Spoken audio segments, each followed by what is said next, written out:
नमस्कार, Byju's exam prep IAS Hindi में आप सभी का स्वागत है। और आज हम आज की बड़ी खबर में चर्चा करने वाले हैं एक अध्ययन के ऊपर जो कि ओजोन को लेकर के किया गया है, जिसमें यह कहा गया है कि ओजोन हमारी सोच से ज्यादा धरती को गर्म कर सकता है। अगर हम इस अध्ययन की बात करें तो इस अध्ययन को नेचर क्लाइमेट चेंज शोध पत्र में प्रकाशित किया गया है और इस अध्ययन को वैज्ञानिकों की एक अंतर्राष्ट्रीय टीम और कैलिफोर्निया रिवरसाइड विश्वविद्यालय के नेतृत्व में किया गया है। इस अध्ययन में यह दावा किया गया है कि वायुमंडल के ऊपरी और निचले वातावरण में जिस तरीके से ओजोन के स्तर में परिवर्तन देखा जा रहा है वह कहीं ना कहीं 20वीं शताब्दी के उत्तरार्ध में अंटार्कटिका की सीमा से लगे समुद्र के पानी में बढ़ती गर्मी के लिए जिम्मेदार है। और यहाँ पर खास करके ये कहा गया है कि वायुमंडल के निचले स्तर में बढ़ती ओजोन ने विशेष रूप से दक्षिणी महासागर को तेजी से गर्म किया है। यानी कि जिस तरीके से वायुमंडल के ऊपरी और निचले वातावरण में ओजोन के स्तर में परिवर्तन देखा जा रहा है वह कहीं ना कहीं समुद्र के पानी में बढ़ती गर्मी के लिए जिम्मेदार है। यहाँ पर आपको ध्यान में रखना है कि इस अध्ययन में शोधकर्ताओं का यह कहना है कि समुद्र तेजी से गर्म हो रहे हैं। अध्ययन में यह पाया गया है कि ओजोन पृथ्वी के सबसे महत्वपूर्ण शीतल तंत्रों में से एक को कमजोर कर सकता है। आपको ध्यान में रखना है कि सामान्य तौर पर जब पृथ्वी पर ज्यादा गर्मी बढ़ती है तो समुद्र उस गर्मी को सोख लेते हैं और धरती को ठंडा रखते हैं। लेकिन इस अध्ययन में यह पता चला है कि पृथ्वी के सतह के करीब बढ़ता ओजोन का स्तर समुद्र की अतिरिक्त गर्मी को अवशोषित करने की क्षमता पर भी प्रभाव डाल रहा है। यानी कि जैसा कि मैंने कहा कि इस अध्ययन में यह पाया गया है कि वायुमंडल के निचले स्तर में जो ओजोन का स्तर बढ़ रहा है उसके कारण दक्षिणी महासागर की गहराई वाले हिस्से तेजी से गर्म हो रहे हैं। इसके कारण यह होगा कि जब धरती गर्म होगी तब यह महासागर धरती की अतिरिक्त गर्मी को सोख नहीं पाएगा क्योंकि यह खुद ही तेजी से गर्म हो रहा है। और जैसा कि इस अध्ययन में कहा गया है कि महासागरों का गर्म होना निचले वातावरण में ओजोन के वृद्धि के कारण है और इसीलिए अब ओजोन को पहले की तुलना में अधिक महत्वपूर्ण ग्रीन हाउस गैस माना जा रहा है और आने वाले वर्षों में यह जलवायु परिवर्तन में महत्वपूर्ण भूमिका निभा सकता है। तो इस बात को आपको ध्यान में रखना है कि आखिर वातावरण के निचले और ऊपरी स्तर पर जिस तरीके से ओजोन में बदलाव हो रहा है वह किस तरीके से पृथ्वी के सबसे महत्वपूर्ण शीतल तंत्रों को कमजोर कर रहा है। यहाँ पर शोधकर्ताओं का यह कहना है कि अगर धरती के बढ़ते तापमान को नियंत्रित करना है तो हमें पृथ्वी की सतह पर बढ़ते ओजोन के स्तर को कम करना होगा,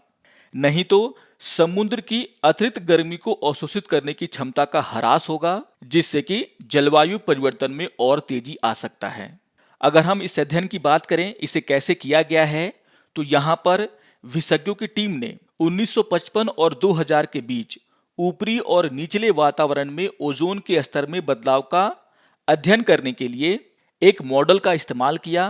ताकि उन्हें अन्य प्रभावों से अलग किया जा सके और दक्षिणी महासागर की गर्मी पर उनके प्रभाव को समझा जा सके। इस सिमुलेशन से पता चला कि ऊपरी वायुमंडल में ओजोन की कमी और निचले वातावरण में वृद्धि दोनों ने उच्च अक्षांशों में समुद्र के पानी के ऊपर 2 किलोमीटर में ग्रीन हाउस गैस में वृद्धि होने से तापमान को बढ़ाया है और दक्षिणी महासागर के पानी में बढ़ी कुल गर्मी में 60% हिस्सेदारी ओजोन के बढ़े स्तर की वजह से थी। तो यहाँ पर यह साफ साफ कहा गया है कि जिस तरीके से ऊपरी वायुमंडल में ओजोन की कमी हुई है और निचले वातावरण में ओजोन की वृद्धि हुई है उसके कारण दक्षिणी महासागर का पानी तेजी से गर्म हुआ है। अगर हम ओजोन की बात करें तो आपको ध्यान में रखना है कि 1980 के दशक में ओजोन तब सुर्खियों में आया जब दक्षिणी ध्रुव के ऊपर वायुमंडल में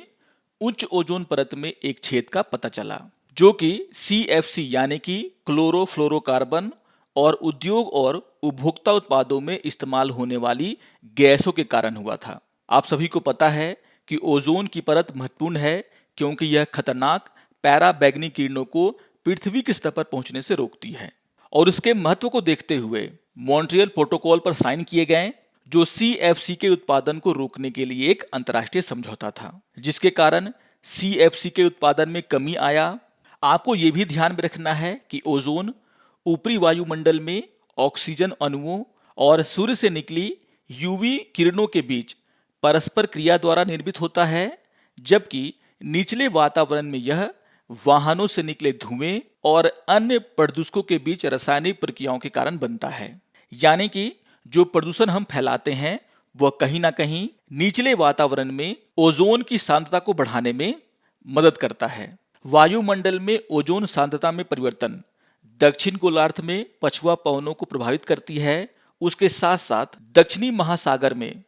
सतह के करीब नमक और तापमान के विपरीत स्तर का कारण बनता है।